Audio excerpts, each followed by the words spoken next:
এসে পুলিশ, ছাত্রলীগ, যুবক তাদের ছত্রভঙ্গ করতে গুলি ছোড়ে সেনাবাহিনী। এতে পিছিয়ে হতে পুলিশ, ছাত্রলীগ।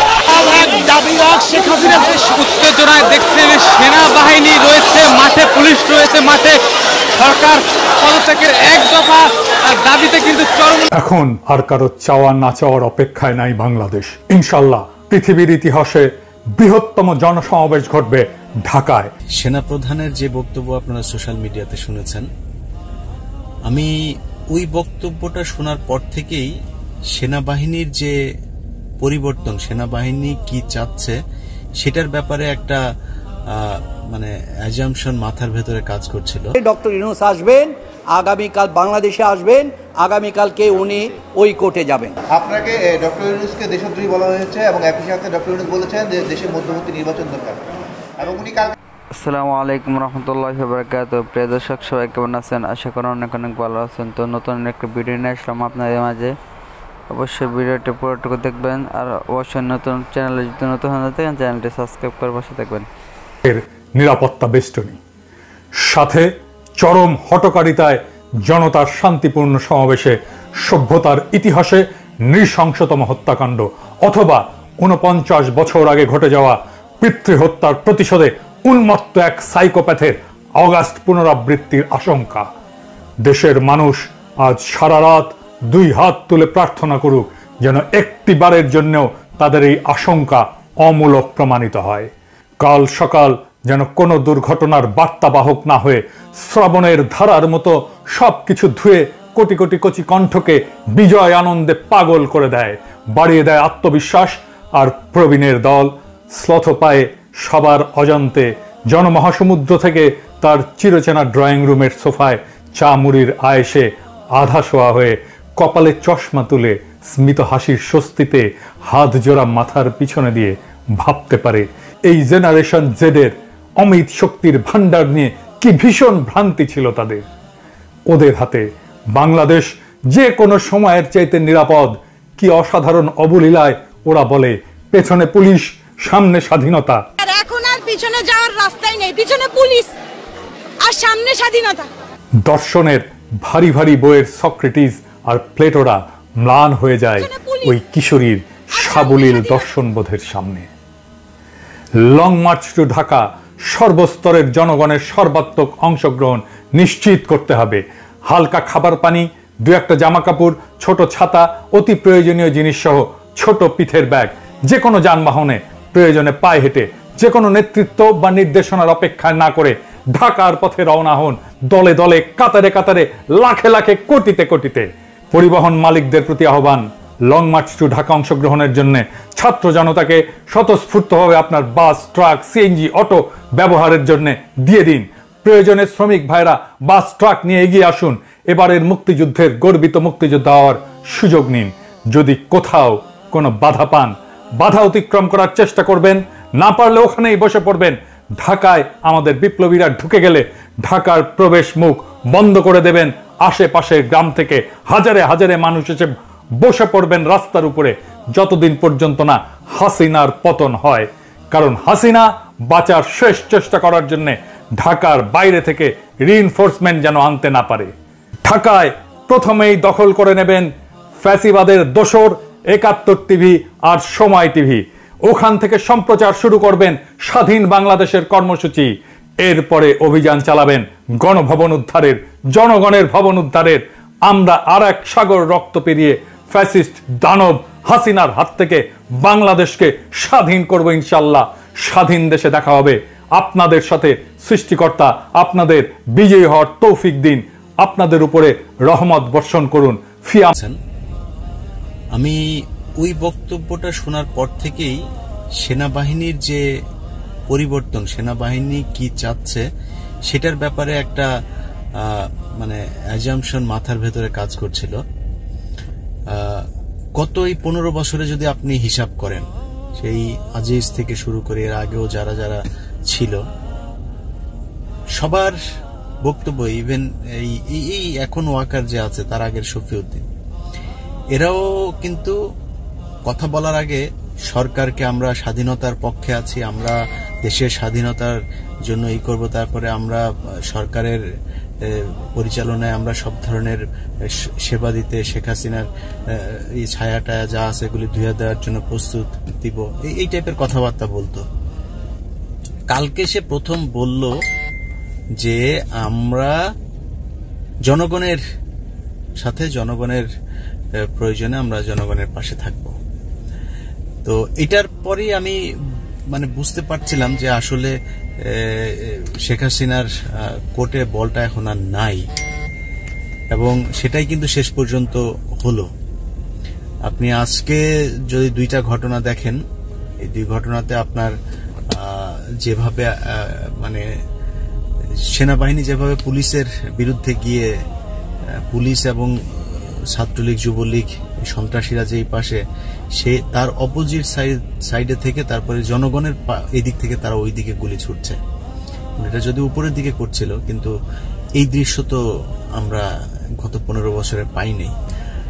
অতএব এটা বুঝতে হবে যে সেনাবাহিনী শেখ হাসিনার এই যে অবৈধ শাসনের, মানুষের বিরুদ্ধে গিয়ে জনবিরোধী যে ক্ষোভ, এই ক্ষোভের যে দায়ভার সেটা তারা নিতে চায় না।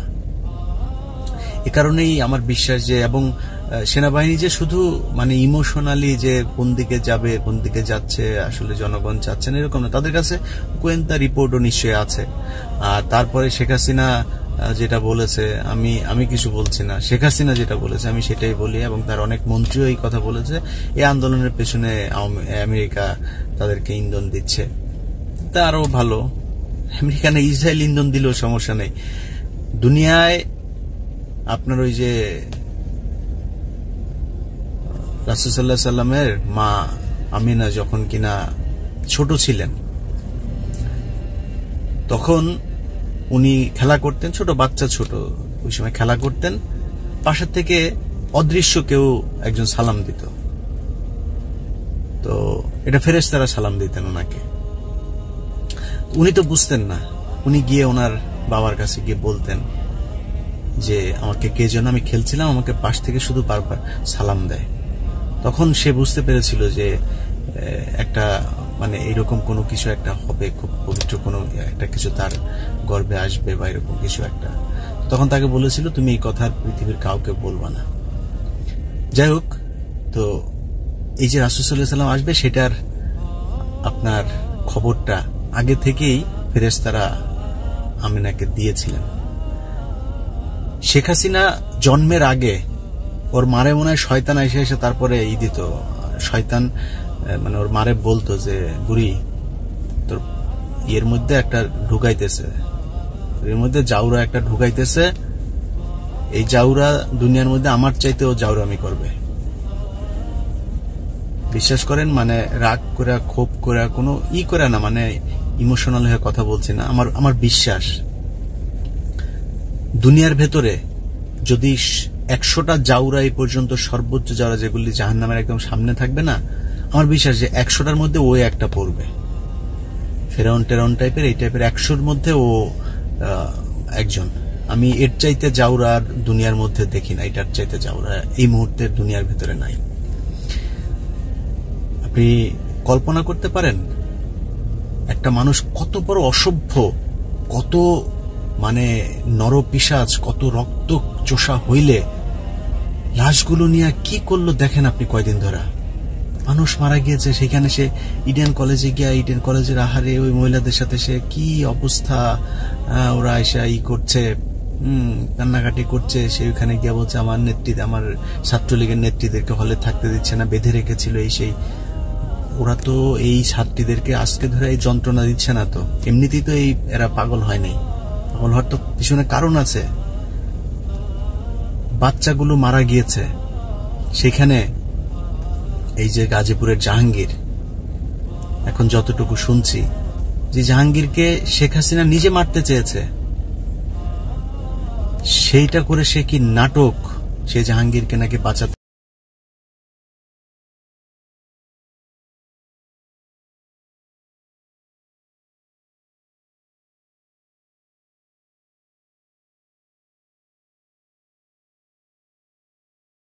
এখন উনার দেশ সম্পর্কে বলা হয়েছে কি তখন তো উনি বিবৃতি দিতে বাধ্য। আজকে রাত্রে ডক্টর ইউনূস আসবেন, আগামীকাল বাংলাদেশে আসবেন, আগামীকালকে উনি ওই কোর্টে যাবেন। আপনাকে ডক্টর ইউনূসকে দেশদ্রোহী বলা হয়েছে এবং একই সাথে ডক্টর ইউনূস বলেছেন যে দেশে মধ্যবর্তী নির্বাচন দরকার, এবং উনি কালকে যাবেন কিনা? ডক্টর ইউনূস সাহেব, আপনারা জানেন প্যারিসের অলিম্পিকের উনি 3 জন বিশেষ অতিথির একজন, পৃথিবীর এত বড় অলিম্পিকের উনি একজন। এবং আরও শুনে আপনারা খুশি হবেন, সোশ্যাল বিজনেসটাকে, এইটা অলিম্পিকটাই উৎসর্গ করছে সোশ্যাল বিজনেসের নামে। এইটা হচ্ছে বাংলাদেশের গর্ব। আগামী 100 বছর পর, ইউনূসের পর, রবীন্দ্রনাথের পরে 125 বছর পরে নোবেল পেয়েছে 2 জন।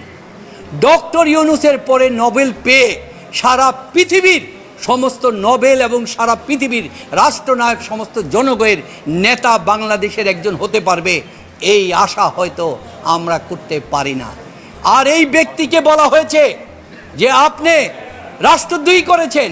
কি করেছেন? উনি 21 তারিখ বাংলাদেশ ছেড়েছেন আপনার প্যারিস অলিম্পিকে যাওয়ার জন্য।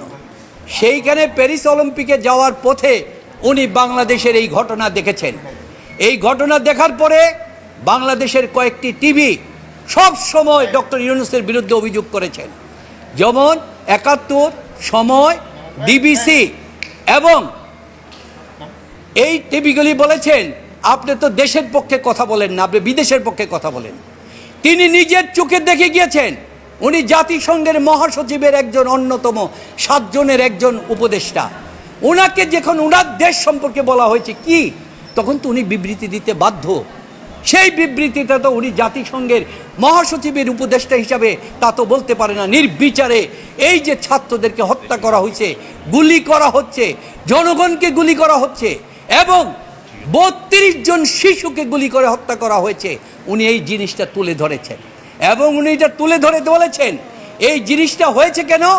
কারণ একটি সঠিক সাধারণ নির্বাচন ছাড়া সরকার হওয়ার কারণে আজকে এই ঘটনা হয়েছে। তাই উনি সাধারণ নির্বাচনের কথা উনি বলেছেন। উনি একজন নাগরিক হিসাবে কথা বলেছেন। আজকে বাংলাদেশের প্রতিটা জায়গায় আপনাদের টিভির কাছে সবাই বলছে তাদের ব্যাপারটা রাষ্ট্রদ্রোহী হয় না, ডক্টর ইউনূসের ব্যাপারটা রাষ্ট্রদ্রোহী হয়। এর চাইতে দুর্ভাগ্য আর কিছু নাই। কালকে আজকে রাত্রে ডক্টর ইউনূস আসবেন, আগামীকাল বাংলাদেশে আসবেন, আগামীকালকে উনি ওই কোর্টে যাবেন। আর এই ব্যাপারে আমি আপনাদের কাছে একটি কথা বলতে চাই যে সরকার যে এই যে ছাত্রদেরকে মারল এবং জাতীয় সম্পদ নষ্ট হলো, এই ব্যাপারে কিন্তু 2টি প্রশ্ন দাঁড়ালো। একটি প্রশ্ন জাতীয় সম্পদের ব্যাপারে, আমরা যদি প্রথম যদি বলি জীবনের কথা, ধরেন একজন ব্যক্তি অত্যন্ত দামি গাড়ি নিয়ে তার ছেলে গাড়িটা নিয়ে অ্যাক্সিডেন্ট করে ফেললো, মারা গেল। ওই পরিবার কি ছেলেকে দেখতে হসপিটালে যাবে নাকি না দামি গাড়িটা দেখতে যাবে? সেটা কখনো হয় না। তাই আজকে যেই সম্পদের কথা বলা হচ্ছে, মেট্রো রেল এবং এগুলি, একজন আইনজীবী হিসাবে আমরা কিন্তু একটু সন্দেহের দৃষ্টিতে দেখব। যেটাকে আইনের ভাষায় বলা হচ্ছে বেনিফিট অফ ডাউট। যখন এগুলিতে আগুন লাগলো, সেখানে কি পাহারা ছিল? সেখানে কি বাধা দেওয়া হলো? হেলিকপ্টার থেকে গুলি করা হলো? সেখানে কি গুলি করা হয়েছে? সেখানে কি আসা হয়েছিল? তাহলে সরকার এখানে দায়ী কিনা, তার ভিতরে সন্ত্রাসী লুকায়িত ছিল কিনা, সেটাও দেখার ব্যাপার। আর এটার অন্যতম উদাহরণ হচ্ছে বঙ্গবন্ধুর মার্ডার কেসে খন্দকার মুস্তাক আহমেদ হওয়ার পরে যে 23 জনের মন্ত্রিসভা হয়েছিল, সেই 23 জনের মধ্যে 22 জন ছিল বঙ্গবন্ধুর মন্ত্রিসভার সদস্য। তাহলে সরকারের ভিতরেই যে সন্ত্রাসী লুকিয়ে থাকে, ভিন্ন মত লুকিয়ে থাকে, এটা প্রতিষ্ঠিত। তাহলে এই যে জিনিসগুলি ধ্বংস হয়েছে, কে করেছে, এটাও দেখার ব্যাপার, এটাও আইনের দৃষ্টিতে। প্রিয় দর্শক, আশা করি পুরো ভিডিওটুকু আপনারা দেখছেন। তো আপনাদের মাঝে ভিডিওটা কেমন লাগলো অবশ্যই কমেন্টে জানাবেন। আজকের জন্য এতটুকুই। সবাই ভালো থাকবেন, সুস্থ থাকবেন। সবাইকে সালাম, আসসালামু আলাইকুম।